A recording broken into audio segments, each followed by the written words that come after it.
Bom dia, mais uma manhã com Deus, priorizando a palavra de Deus, e nesta manhã do dia 15 de abril, nós vamos meditar de Jó, do capítulo 1 ao capítulo 4, e que a paz do Senhor encha o teu coração nesta manhã. Vamos iniciar este livro que tem uma importância extraordinária, né? Ele faz parte dos livros poéticos e é um livro que trata aqui um pouquinho, né, da era patriarcal. Não se tem com exatidão quem escreveu o livro de Jó, mas pelo seu texto nós vamos ver que era um homem muito sábio, né? Um homem culto, com aptidões literárias, né? Que a gente passa a admirar no todo o livro de Jó. E nós vamos ver que essa pessoa, ela tinha um conhecimento muito grande em muitas áreas, né? Ela aborda assuntos variados, até mesmo de mineração, astronomia, animais, desenvolvimento embrionário, e ele, por isso que acreditamos que tenha sido talvez o próprio Jó. Após a sua restauração, ele faz a sua autobiografia. Ou quem sabe Moisés, né? Existem muitas sugestões, até mesmo Esdra, para ter escrito este livro. E nós vamos ver que no contexto aqui do livro de Jó, alguns dizem que talvez Jó seja o livro mais antigo da Bíblia, né? Escrito ali numa era mais antiga. E o propósito é mostrar que um homem íntegro, reto, temente a Deus, um patriarca próspero, né, que vivia na segurança do seu lar, é acometido, é testado na sua fé, na sua perseverança, né? E nós vamos ver que como tudo acontece. Descortina-se aqui no primeiro capítulo de Jó um pouquinho do que é o reino espiritual. E nós vamos ver que, apesar de todo o sofrimento de Jó, nós vemos a soberania e a grandeza de Deus transmitida no livro de Jó. Então, sem mais delongas, né, vamos iniciar o capítulo 1, que vai mostrar aí esse panorama, a virtude e a riqueza que tinha Jó. Então, o texto começa dizendo que havia um homem na terra de Uz, né?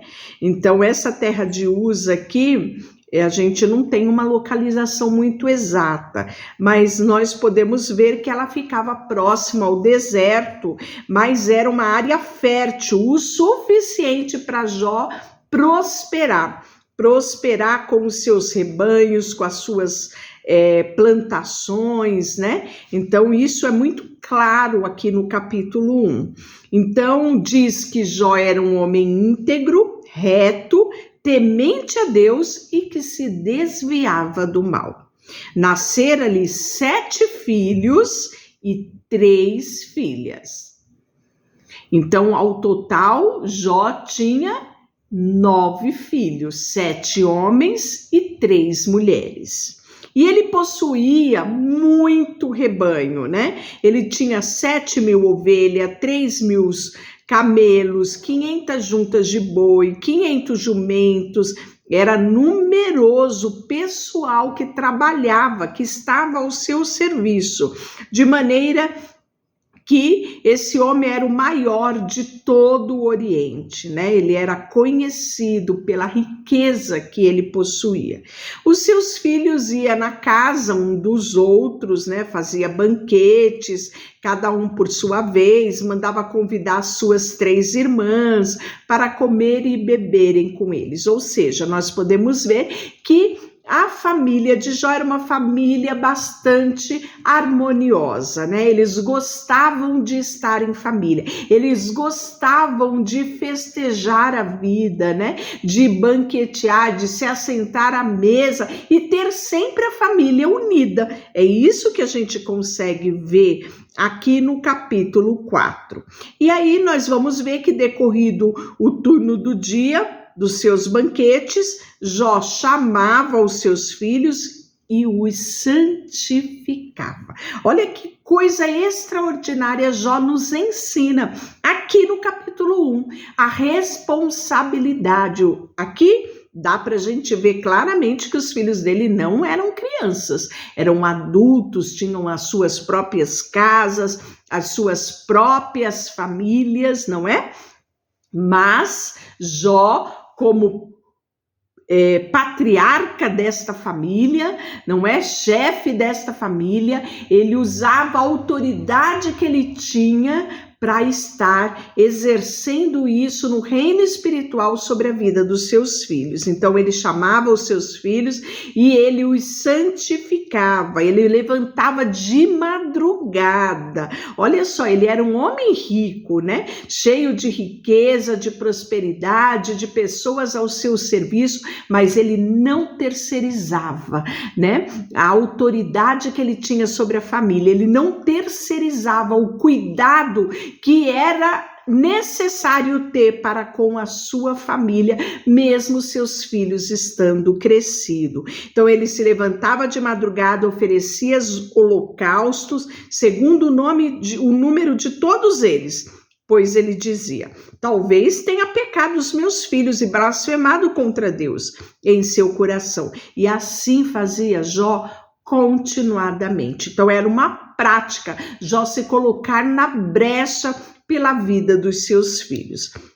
E aí, num dia em que os filhos de Deus vieram apresentar-se perante o Senhor, veio também Satanás entre eles, né? Em algumas versões, né, dá para saber claramente que esses filhos de Deus que vieram se apresentar perante o Senhor eram os anjos, né, do Senhor. E Satanás tinha acesso. O texto fala que veio também Satanás entre eles, né? Então perguntou o Senhor a Satanás: da onde vem? E Satanás respondeu ao Senhor: de rodear a terra e passear por ela. Então aqui mostra-nos, né, descortina para nós uma realidade espiritual, né, de que Deus, ele é soberano sobre todas as coisas, e até mesmo Satanás, não é? Comparece diante de Deus e presta conta diante de Deus, né? Está sujeito ao Todo-Poderoso. E aí nós vamos ver que ele declara algo, né, que é muito claro hoje para nós, né, de rodear a terra e passear por ela. Então, Satanás não mudou o curso do seu planejamento, ele continua rodeando a terra e passeando por ela. E a palavra já nos alerta que eles andam a derredor, buscando a quem possa tragar. E o objetivo dele é claro, desde o início: roubar, matar e destruir. Então, aqui no livro de Jó, nós vemos claramente, né, essa operação de Satanás. Perguntou ainda o Senhor a Satanás: observaste o meu servo Jó? Porque ninguém há na terra semelhante a ele, homem íntegro, reto, temente a Deus e que se desvia do mal. E isso é extraordinário, né? Eu fico pensando, se eu tivesse oportunidade, né, de perguntar: Deus, o que o Senhor acha de mim? O que ele diria? O que ele acha de mim, o que ele acha de você, né? Será que ele traria essa resposta? Pois é, Jó era conhecido de Deus e Deus o conhecia, né? E o currículo de Jó era muito bom perante a Deus. E aí nós vamos ver que Satanás disse, claro que ele é tudo isso, né? Que ele é esse homem bambambam, né? Porque você cerca ele, a casa dele com tudo que ele tem, a obra das mãos dele é abençoada por você e os seus bens você tem multiplicado na terra. Ou seja, o que Satanás estava dizendo, olha, ele é íntegro porque você o abençoa, porque você cerca ele de cuidado. Olha esta realidade. verdade que Satanás traz ao Senhor Deus, né? Ele sabe e é visível no reino espiritual, né? O amor de Deus para conosco, é visível no reino espiritual, a cobertura do sangue de Jesus sobre a nossa vida, isso não passa despercebido no reino espiritual. E aí, nós vamos ver que desse diálogo Deus dá permissão a Satanás tocar-lhe em tudo que ele tinha, né? E porque esta foi a inquisição de Satanás. Permita que eu toque naquilo que ele tem, você vai ver que ele vai blasfemar contra ti, né? E aí nós vamos ver que Deus dá essa concessão e Satanás sai da presença de Deus. E aí começa-se aqui as aflições de Jó. Sucedeu que naquele dia em que os seus filhos e as suas filhas comiam e bebiam vinho na casa do irmão primogênito, vimos que isso era uma prática da família de Jó se reunir, os filhos, mostra aqui que eles eram unidos e preservavam muito bem essa unidade de família. E aí nós vamos ver que veio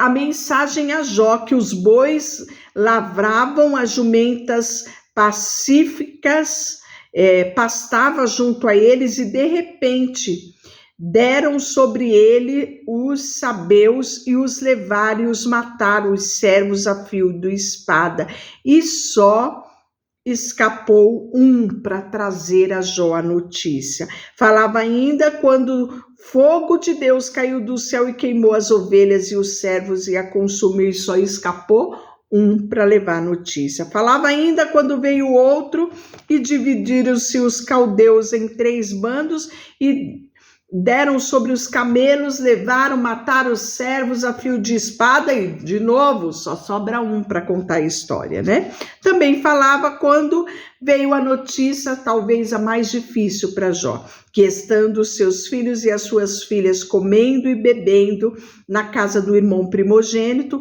levantou um grande vento do lado do deserto e deu nos 4 cantos da casa, a qual caiu sobre eles e morreram, e só escapou, né, um servo para levar a notícia. Então Jó se levantou, rasgou o seu manto, rapou a cabeça, lançou-se em terra e blasfemou? Não, adorou ao Senhor. Olha que lição ele nos dá, não é? Em tempo e fora de tempo devemos adorar ao Senhor. E aí, sabe qual é a afirmação de Jó? Nu saí do ventre da minha mãe e nu voltarei. O Senhor o deu, o Senhor o tomou. Bendito seja o nome do Senhor. Olha que verdade que Jó nos traz, não é? Quantas vezes nos afligimos pelas coisas aqui dessa vida, sabendo que daqui nada levaremos, até mesmo a nossa família. Cada um vai embora sozinho. Não dá para irmos todos juntos, não é? E Jó, esta verdade ele torna suprema sobre todos os seus sofrimentos. Com certeza muitas coisas vinham na mente de Jó, mas ele decidiu adorar ao Senhor.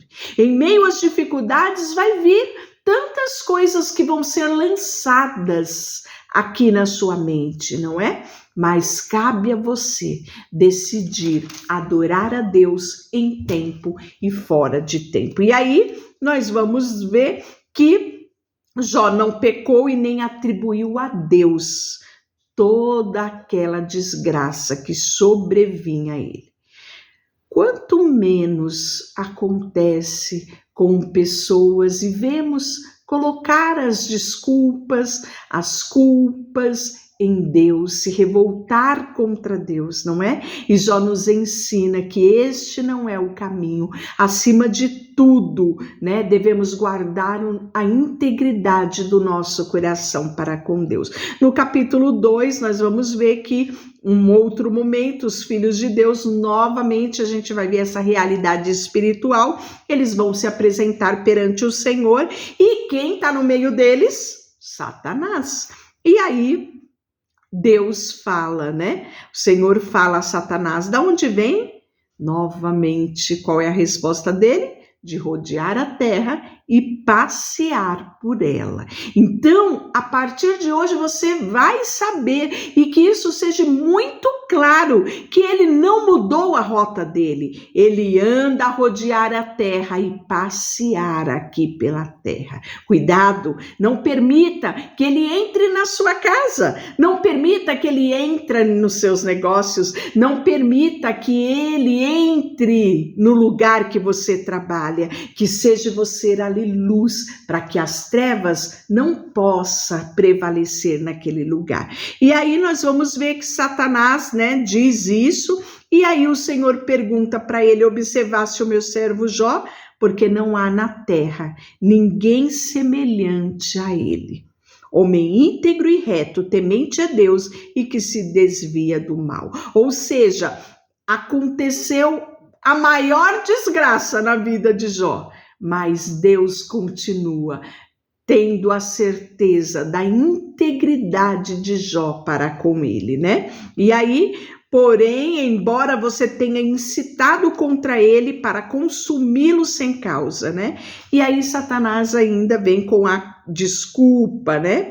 Pele por pele, e tudo que o homem tem dará pela sua vida, né? Estende, porém, a mão, toca-lhe nos ossos e na carne, e verás que ele não blasfemará, né? Contra a tua face, né? Contra a minha face, disse o Senhor, eis que ele está em teu poder, mas poupa-lhe a vida. Então, ali, né? Satanás tem permissão para tocar em Jó. Isso nos traz algumas verdades, não é?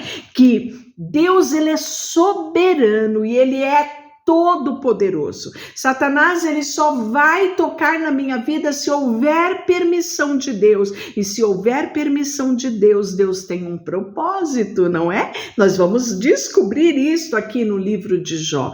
Ou a outra forma dele tocar na minha vida é quando eu abro brecha para que ele possa tocar na minha vida, não é? E quais são as brechas que podem ser dadas?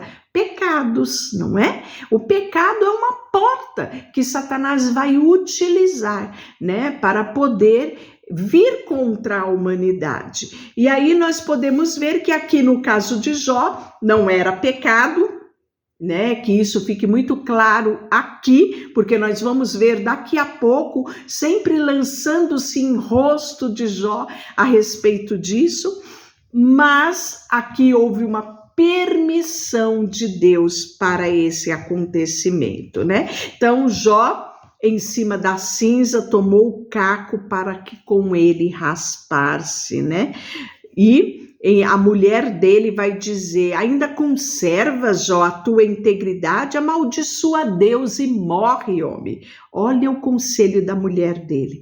Tamanho era o sofrimento deste homem. Mas ele respondeu a ela: fala como uma doida. Eu tenho recebido o bem de Deus e não receberei também o mal? Em tudo isso não pecou Jó com os seus lábios. Então, Jó nos traz uma verdade que muitas pessoas ignoram. Acham que da mão de Deus só vem o bem. Não, Deus permite que venha o mal. E o livro de Jó nos deixa claro, não é? E aí nós vamos ver que, ouvindo as notícias, né, 3 amigos de Jó, sabendo do mal que sobreviera a ele, chegaram cada um do seu lugar. Era Elifaz, o temanita, Bildade, o suíta, e Zofar, o naamatita. Então, Elifaz, Bildade e Zofar. 3 amigos íntimos que Jó tinha, que quando souberam de tudo que tinha acontecido, largaram tudo e foram ter com ele, né? E aí, levantando ele de longe os olhos, não reconhecendo, ergueram voz e choraram. Cada um rasgando o seu manto, lançaram o pó no ar sobre a cabeça, sentaram-se com ele na terra 7 dias e 7 noites, e nenhum lhe dizia palavra alguma, pois viam que a dor dele era muito grande. E aí nós vamos ver que no capítulo 3, Jó, ele vai amaldiçoar o dia do seu nascimento, né? Depois disso, passou Jó a falar e a amaldiçoar o seu dia natalício. E ele diz: pereça o dia em que eu nasci, a noite em que se disse, foi concebido um homem. Converta-se aquele dia em trevas, Deus lá de cima não tenha cuidado nele, nem resplandeça sobre ele a luz. Reclame-me as trevas, as sombras da morte, habite sobre ele nuvens, espante-se tudo que pode enegrecer o dia. Aquela noite que dela se apodere as densas trevas, e não se regozije ela entre os dias do ano, não entre a conta dos meses, né? E aí Jó vai continuar, né? Porque eu não morri na minha madre, né? Porque não expirei ao sair da minha mãe, porque houve regaço que me acolheste, né? E porque peitos para me amamentar. Então ele vai colocando para fora toda aquela tristeza que se apoderou dele, onde ele acha que seria melhor ele não ter nascido. Aqui nós vemos a humanidade de Jó manifesta, não é? E de Deus nos conhece muito bem sobre tudo isso. E aí nós vamos ver que depois desse primeiro discurso de Jó, ele vai ser o primeiro a se manifestar e ele vai repreender Jó, né? Então respondeu Elifá o temanita e disse: se intentar alguém falar-te, enfadar-te-ás. Quem todavia poderá conter as palavras? Eis que tens ensinado a muitos e tem fortalecido mãos fracas. As tuas palavras têm sustentado aqueles que tropeçam e têm joelhos vacilantes. Ou seja, ele tenta lembrar a Jó a sua sabedoria, a sua sensatez, tudo que ele fazia, tudo que ele o tornava conhecido não como um homem rico apenas, mas como um homem sábio, onde todos queriam estar com ele e ouvir, né, da boca dele palavras de sabedoria, né? Mas agora, em chegando a tua vez, tu te enfadas, sendo tu atingido, te perturba, Jó.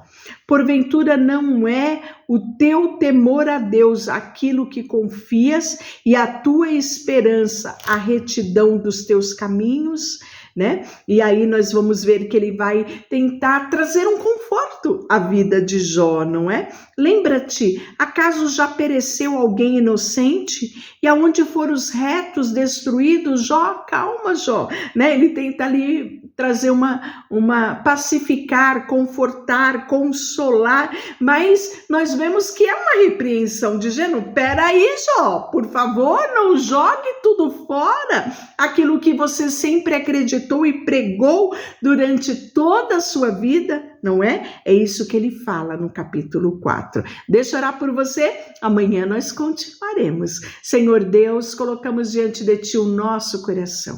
Quantas coisas temos que aprender com a vida de Jó. Queremos que os nossos ouvidos estejam sensíveis ao Teu ministrar. Por isso colocamos diante de Ti tudo que temos e somos. Em nome de Jesus, amém. Deus te abençoe.